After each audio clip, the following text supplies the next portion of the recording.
Well, hello, how are you? Here in a beautiful park on a bench, obviously. And I just wanted to wish you a happy day. As I'm recording this and sharing with you, we're a day from 9/11. Tomorrow will be the 12th anniversary, I believe, of 9/11/01. Wow, time has flown.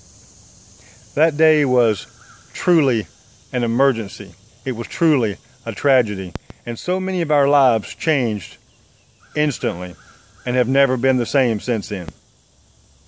What an emergency. Talking about emergency, I want to go for a little walk with you. Can we go? I've never been on this path before, so guess what?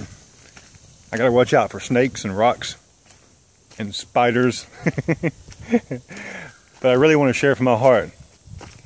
You know, if 9/11 did not affect you directly, it did indirectly.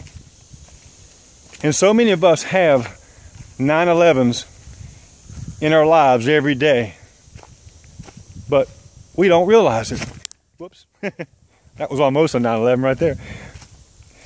And the reason we don't realize it is because we've become so accustomed and so immune to some of these difficulties and emergencies that are in our lives right now. My friend, please let me be blunt, but I'm not trying to overpower you with this or to preach at you. But the greatest emergency is a spiritual one. You know, there's a big gaping hole in our heart right now that can only be filled with the love and the power and the presence of a mighty God who created you and loved you and sent his son here to die for all of us.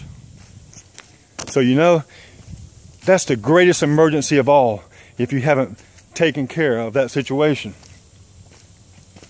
Some of us have a financial emergency. We seem to have more month than money. Every day we're consumed by these overwhelming thoughts of lack and not having enough. Everywhere we turn, somebody wants $1 from us.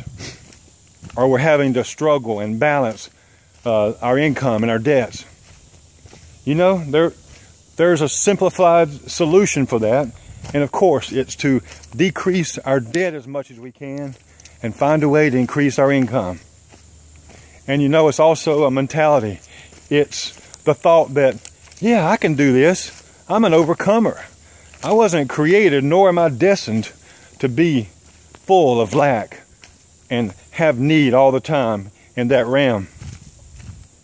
So many of us, when we think of dialing 911, we think of a physical emergency, don't we? A heart attack, a stroke, a major fall, something of that nature. And thank God for 911 and first responders and emergency workers and doctors. I love them all and appreciate them. Are you going through a physical struggle right now? You know, if you're going through a physical struggle, if you don't have energy and vitality and health and feel like you're full of longevity, you know, not much else matters. I have met people that have overcome obstacles and have lived despite those things that are trying to hold them back. And that is awesome. And I admire and respect and love those people. You know, we all have different emergencies. And they're all of different degree or another. I encourage you, and I think that's the reason I'm sharing with you today, is to find your one major emergency and let go of everything else until that one thing is resolved. If you've taken care of the spiritual, thank God. If you've taken care of your financial, thank God.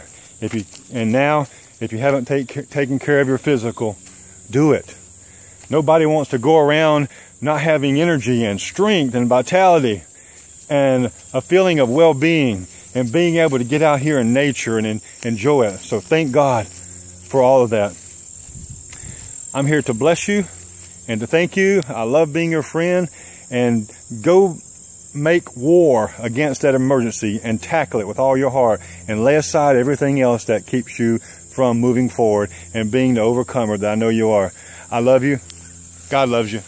I'll see you soon. Bye-bye.